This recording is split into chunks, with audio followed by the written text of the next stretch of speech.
नमस्कार दोस्तों, स्वागत है आपका यूट्यूब चैनल एबी टेक में। दोस्तों, इस वीडियो में हम बात करेंगे टीजीटी पीजीटी 2013 के अभ्यर्थियों के अवशेष पैनल के बारे में कि क्या प्रोग्रेस है, कितने पद खाली हैं। विषयवार इसमें आप लोगों को पदों की संख्या दिखाएंगे और कैटेगरी वाइज भी पद हैं, किस विषय में कितने पद खाली हैं। इन्हीं पदों पर आप लोगों की ज्वाइनिंग भी होगी। और ये वीडियो टीजीटी पीजीटी 2016 और अन्य सभी अभ्यर्थियों के लिए है जो भी टीजीटी पीजीटी की तैयारी कर लेते हैं, क्योंकि अवशेष पैनल एक ऐसी चीज़ है जिसमें बहुत ही लोग कन्फ्यूज रहते हैं और उनको इसकी पूरी जानकारी नहीं होती और परेशान होते रहते हैं। यूट्यूब पर वीडियो ढूंढेंगे तो वीडियो भी आप लोगों को अवशेष पैनल के बारे में नहीं मिलेंगे। इसके लिए मैंने एक ऑलरेडी पहले वीडियो बनाया था, अगर आपने नहीं देखा तो आई बटन पर आपको लिंक मिल जाएगा, वहाँ पर क्लिक करके देख लीजिएगा। और फ्यूचर में इसी तरह के अपडेट पाने के लिए चैनल को सब्सक्राइब और बेल आइकन को भी प्रेस कर लीजिएगा। वीडियो को लाइक और शेयर भी कर दीजिए। दोस्तों, यहाँ पर है ऑफिशियल विज्ञप्ति, प्रेषक में देख सकते हैं शिक्षा निदेशक माध्यमिक उत्तर प्रदेश प्रयागराज। ठीक है, ये सभी डीआईओएस को भेजा गया है, प्रथम डीआईओएस और द्वितीय डीआईओएस। किसी किसी जिले में 2 डीआईओएस होते हैं तो दोनों लोगों को भेजा गया है। 4 जून 2020 की ये नोटिस है। और यहाँ पर आप देख सकते हैं विषय में लिखा है कि अवमानना याचिका संख्या 294/19 दिवाकर सिंह व अन्य बनाम दिव्यकांत शुक्ल व अन्य में माननीय उच्च न्यायालय के आदेशानुपालन में अवशेष पैनल अभ्यर्थियों के पदस्थापन के संबंध में नोटिस है। दोस्तों, सबसे पहले आप ये समझ लीजिए कि अवशेष पैनल होता क्या है। तो अवशेष पैनल को मैं इस तरीके से समझाऊं, मान लीजिए जब भर्ती का विज्ञापन निकला है उस समय किसी पर्टिकुलर विषय, मान लीजिए हिंदी का ले लीजिए, हिंदी में जनरल की 100 सीटें हैं, ठीक है। लेकिन बाद में किसी कारण से पदों की संख्या कम हो जाती है और पदों की संख्या बचती है कम होकर के 70। तो 30 पद क्या हो गए, कम हो गए। जब 30 पद कम हो गए तो हाईकोर्ट का इस तरीके से आदेश है कि आप पदों की संख्या को कम नहीं कर सकते हैं, जितने मूल पद थे विज्ञापन में उसी के सापेक्ष आप लोगों को नियुक्ति देनी होगी। तो चयन बोर्ड क्या करता है कि 70 पद इस समय वैकेंसी है तो 70 तो तुरंत ज्वाइनिंग दे देता है उनकी लिस्ट निकाल करके। बाकी 30 जो अभ्यर्थी होते हैं उनका नाम अवशेष पैनल में डाल देता है, ठीक है। और अवशेष पैनल में जो नाम होते हैं उनकी ज्वाइनिंग कन्फर्म नहीं होती है, लेकिन वो सारी चीज़ें डिपेंड करती है कि जो 70 अभ्यर्थी होते हैं उन्होंने ज्वाइन किया या नहीं किया। मान लीजिए अगर 70 में से कुछ ऐसे अभ्यर्थी हैं, मान लीजिए 10 अभ्यर्थी जिन्होंने कॉलेज में ज्वाइनिंग नहीं ली, उनका नाम सेलेक्टेड कैंडिडेट की लिस्ट में था लेकिन कॉलेज में ज्वाइन नहीं लिया, सिर्फ 60 ही अभ्यर्थियों ने इसमें ज्वाइनिंग ली। तो 10 अभ्यर्थी जिन्होंने ज्वाइनिंग नहीं ली, उन 30 में से मेरिट के हिसाब से 10 यहाँ पर भेज दिया जाता है, उनकी जगह वो ज्वाइन कर लेती हैं, ठीक है। इस तरीके से जैसे और कैंडिडेट कुछ नहीं ज्वाइन करते उसी हिसाब से यहाँ पर अवशेष पैनल से कैंडिडेट मेरिट के हिसाब से लिए जाते हैं और उनको उनके स्थान पर पदस्थापित कर दिया जाता है। ये प्रक्रिया चलती रहती है, इसमें काफ़ी टाइम भी लग जाता है, कोई ज़रूरी नहीं है कि इसमें नियुक्ति मिले ही, ठीक है। तो यही हुआ है टीजीटी पीजीटी 2013 में और 2016 में भी यही होगा, क्योंकि आप लोग जानते हैं रिजल्ट कई विषयों के आ चुके हैं। वहाँ पर आपने देखा होगा बहुत से ऐसे अभ्यर्थी जिनका नाम अवशेष पैनल में है।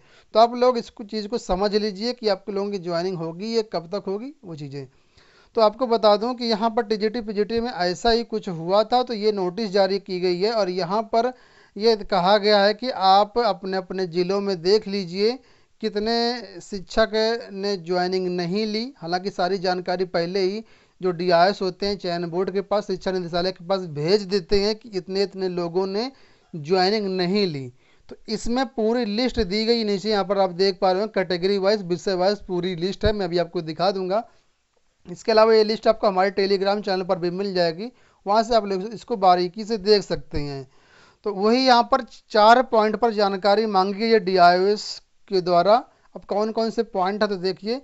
पहला पॉइंट ये है कि जिन अभ्यर्थियों का अभ्यर्थन आप एवं उत्तर प्रदेश माध्यमिक शिक्षा सेवा चयन बोर्ड द्वारा निरस्त नहीं किया गया है उनको अंतिम अवसर देते हुए पंजीकृत डाक से सूचना दे दी जाए, जिसकी प्रति शिविर कार्यालय लखनऊ शिक्षा निदेशालय प्रयागराज को दे दी जाए। मतलब जितने भी अभ्यर्थी सेलेक्टेड थे उन्होंने ज्वाइन नहीं किया है तो उनको एक अंतिम बार नोटिस दे दी जाए कि आपको ज्वाइन करना है तो ज्वाइन कर लो, नहीं तो इन पदों को फिर आपका अभ्यर्थन निरस्त कर दिया जाएगा। तो ये नोटिस जारी करना है सभी डीआईएस को जिन्होंने अभी तक ज्वाइन नहीं किया है।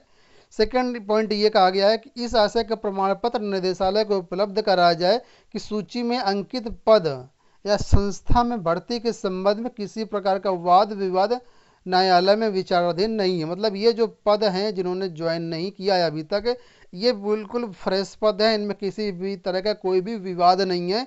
इस बात का पूरा स्पष्टीकरण मांगा है शिक्षा निदेशालय ने। ठीक है। तीसरा पॉइंट ये कहा गया है कि आप द्वारा प्रदर्शित सूचना में कतिपय पदों का अध्याचन उत्तर प्रदेश माध्यमिक शिक्षा सेवा चयन बोर्ड को प्रेषित किया जाना दर्शाया गया है। अतः उत्तर प्रदेश माध्यमिक शिक्षा सेवा चयन बोर्ड से इस बात की पुष्टि करा ली जाए कि उक्त पदों पर नियुक्ति या चयन की कार्यवाही चयन बोर्ड द्वारा प्रारंभ तो नहीं की गई है। मतलब ये डीआईएस ने कुछ जानकारी दी थी कि इन पदों को चयन बोर्ड में दोबारा से विज्ञापित कर दिया गया है।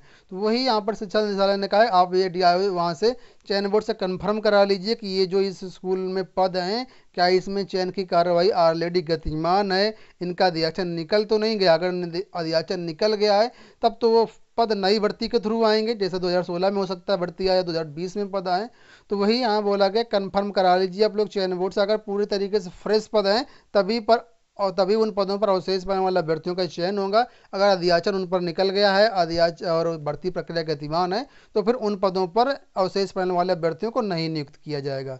और चौथा पॉइंट ये है कि सूची में उल्लिखित पदों को आरक्षण की दृष्टि से पुनः उनको उल्लिखित पद जो हैं बताएगा उनको पुष्टि कर ली जाए। तो 4 पॉइंट हैं जो शिक्षा निदेशालय ने मांगे हैं जिस पर जानकारी, और ये जानकारी 2 सप्ताह के अंदर मांगी है। ठीक है। 4 जून को लेटर जारी हुआ है और इस तरीके से देखा जाए तो 24 जून तक, ये 24 जून नहीं 14 दिन सॉरी, तो आप लोग देख लीजिए 4 और 14 18 जून तक ये पूरी जानकारी मांगी, 18 जून तक ये जानकारी शिक्षा निदेशालय के पास पहुंच जाए। ठीक है। तो अब यहाँ पर देख लीजिए, अब जो पद हैं यहाँ पर देख सकते हैं। सामाजिक विज्ञान का पहला पद यहाँ पर दिया गया लिस्ट, टीजीटी 2013 सामाजिक विज्ञान सामान्य वर्ग के अभ्यर्थी। जहाँ जहाँ पर अभ्यर्थियों ने नहीं ज्वाइन किया है वहाँ पर लिस्ट दी गई है, जैसे यहाँ पर देख सकते हैं। मिर्ज़ापुर मंडल के अंतर्गत ये जिले का नाम है, 3 जिले हैं, मिर्ज़ापुर, सोनीपत, भदोही। यहाँ पर शून्य सभी ने ज्वाइन कर लिया है। ठीक है।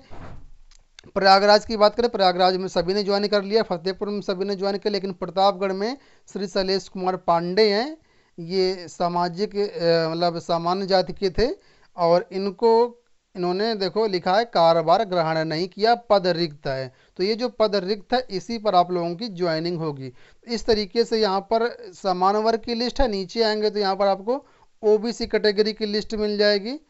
ठीक है। और इसके बाद और भी कैटेगरी वाइज यहाँ पर पूरी लिस्ट है, यहाँ पर देख सकते हैं ओबीसी की लिस्ट है, सामाजिक विज्ञान की, और नीचे आएंगे तो यहाँ पर गणित की, विज्ञान की, संस्कृत की, कुल मिलाकर काफ़ी सारी लिस्ट है। 50 पेज की ये लिस्ट है, तो आप लोग इसको देख लीजिए।